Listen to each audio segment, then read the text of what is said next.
Hi, Tony DeWitt here, Missouri appellate attorney and a guy who likes to make the law make sense on YouTube. Today we get a chance to discuss the difference between American law and British law in the context of firearms. So hang with me, we'll get into that.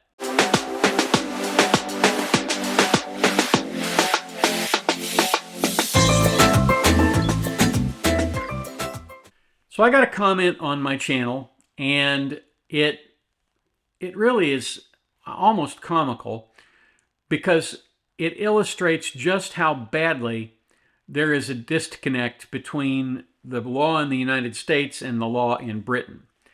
And somebody once described England and the United States as two countries separated both by an ocean and a common language, because it certainly seems that words don't always mean the same thing in Britain that they do in the United States.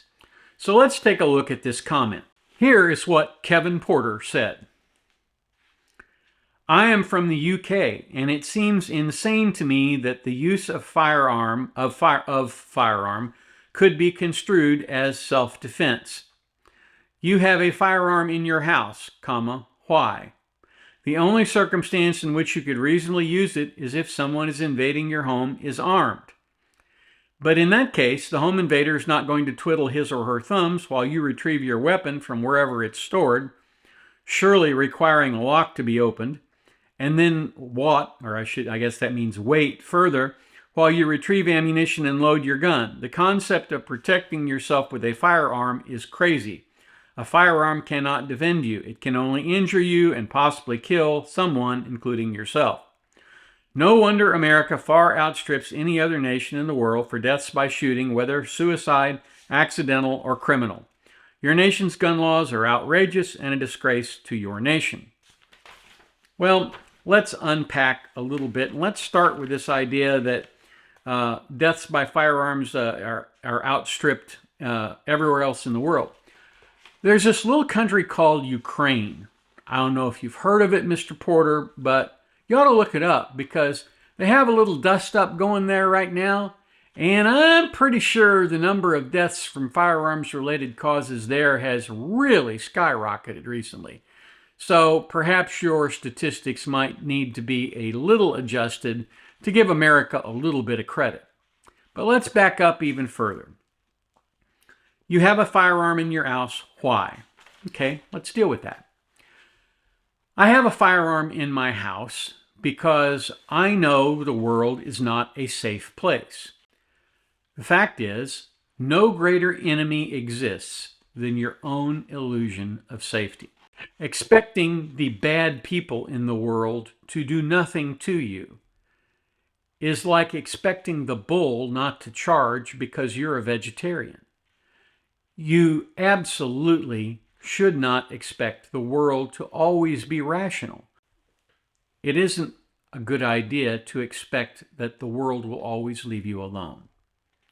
And so I have a firearm in the house. Actually, I have multiple firearms in the house because I understand that bad things happen. And in fact, a bad thing happened to me.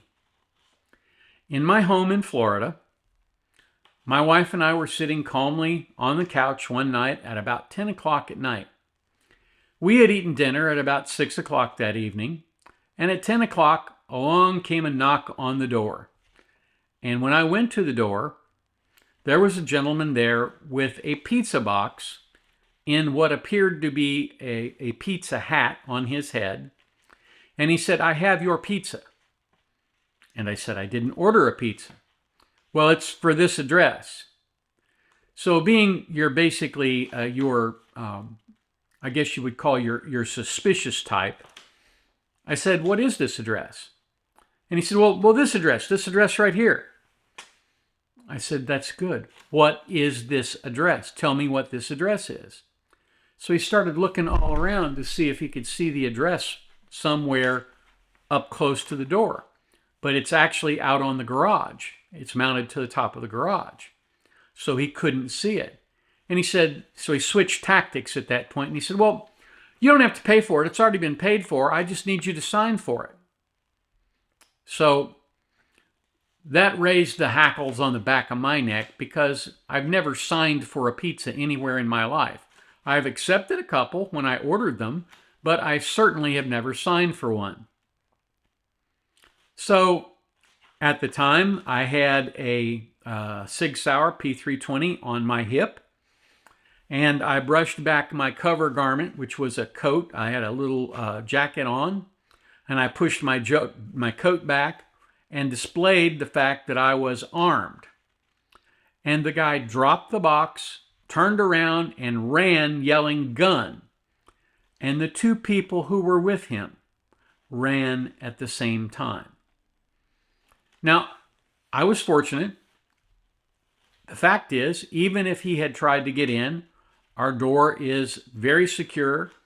It has been hardened so that it's very difficult to get through. He could not have kicked his way in, but for it would have taken him probably a good 30 seconds to get through the barrier. So that brings me to the next observation here, that the home invader is not going to twiddle his thumbs while you retrieve your weapon. Well, my weapon's on my hip. My weapon is loaded at all times. There is a round in the chamber. Now, our poster here seems to have some concern about safety. Police officers carry their weapon in this condition all the time. And I have carried mine in that condition for the last 5 years. I have never had a negligent discharge because the chief safety on every firearm is the one between your ears. You have to be safe with it. And you have to know when and how to use a firearm if it comes down to it. After the gentleman left, we called the police. It took 21 minutes for the sheriff to get to my house. 21 minutes. If that individual had been kicking in my door and coming to harm me, the police would have gotten there just in time to draw the chalk lines around our bodies. After those people ran off, I looked around to my wife, and my wife had called 911, telling them that we had somebody who was trying to get in the house. It took 21 minutes for the sheriff to get there. And they weren't being negligent. They were simply overwhelmed with other calls. That's another reason why I own a firearm. You are not always going to be able to depend on a prompt response from law enforcement. Now, I want to deal with this idea that the intruder is not going to twiddle his thumbs. As I said before, I had my firearm on me. I had it in a holster on my body, and even if I had not had it on my body, I have a fast action gun safe. So 4 taps on the gun safe, and the door springs open, and I grab my firearm.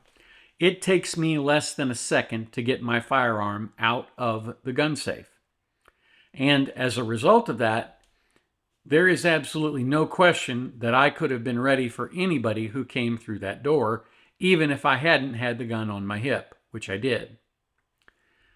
The other issue is, yes, I believe in gun safety and gun storage. I carry my gun with a round in the chamber because a firearm that you have to load in an emergency is one that's going to be taken away from you. So the idea that somebody is going to wait until the wolf is at the door and kicking it in to go find the gun, find the ammunition, load it, and put it together, that indicates a terrible misunderstanding of how firearms operate and how people who own firearms behave. And I don't fault Mr. Porter for that, because he probably doesn't know very many people who own firearms. And because it is so uncommon in Britain to own these kinds of weapons, which is why, frankly, at the beginning of World War II, the United States and a bunch of civilians in the United States shipped rifles over to England so that some of the populace could be armed if they needed to be. It's the same reason why the people in the Ukraine have been able to get rifles from their government, because they needed to stand up against an invasion. And it's the reason why the United States will never be invaded by a foreign country, because, as Admiral Yamamoto observed, there would be a rifle behind every blade of grass. And that is not a deterrent that is to be lightly discarded. Mr. Porter says a firearm cannot defend you. That's technically correct, because a firearm in and of itself is only a tool. That's why I take training. That's why I take frequent training, and that's why I recommend that anyone who owns a firearm take frequent training and practice. You have to practice at least once a month. Go to the range and shoot some rounds and hit the target, and be certain that your skills are up to par, so that you can meet a challenge if a challenge is presented to you. Home invasions are occurring a lot more frequently now, and crime is on the rise in the United States. But you know where crime is less a problem? It is less a problem in the states that have gun laws that allow people to constitutional carry or have firearms permits and carry concealed. The reason is because thugs do not want a fight. They want a compliant victim. And sometimes, even with compliance, a person does not walk away with their life. My life's precious to me. My wife's life is precious to me. She has her concealed carry permit. I have my concealed carry permit. I understand if you don't want to. I understand if you want to lock the doors and wait for the police. I think that's just fine. If you have a plan, and you need to have a plan, barricade yourself into the back room and don't let anybody get through that door. All of the stuff that some burglar is going to steal in the other room, that's why you have insurance for it. Even if you don't have insurance, it can be replaced. But your life can't be. So if you don't want to carry a gun, if you don't want to own a gun, I understand that. I think that's fine. Do what you feel is right. I would not force my view on you any more than I would let you force your view on me. I'm happy for you to live your life the way you see fit. And I think I speak for most gun owners when I say that. So I hope I've cleared up some misunderstandings about the difference between the United States and Great Britain. Great Britain's a wonderful place. When I went there in 2001, I felt very safe. And I think they've done a good job of keeping the guns out of the hands of the bad guys. Unfortunately, we don't have that luxury in the United States. And when if the government could guarantee me that they've gotten all the guns from all the bad guys, then I'd give up mine. But until then, I'm not interested in doing that. So that's my rant on Mr. Porter's comment. I hope that Mr. Porter gets a chance to see it. You see, he posted that comment and then apparently he deleted it after it was forwarded to me, because I didn't get a chance to comment directly back to him. So I thought I'd make a video to make that make sense. Thank you so much for paying attention and watching and particularly interacting with me on the channel and asking questions. That's very helpful. I try not to talk too much and too often about my gun views, because I know some people are put off by that. But it's important to understand that people who own firearms aren't looking to hurt other people. They are not a sword, they are a shield. And that's how I view them. So again, if you have any questions, feel free to leave them in the comments down below. If you have a question you'd like a personal answer to, my email is available on the channel. I'd be happy to respond to you by email. Thank you again for watching. You know all the things I ask you to do: like, share, subscribe. I greatly appreciate all the folks who have recently subscribed. Thank you for watching. Have a terrific day.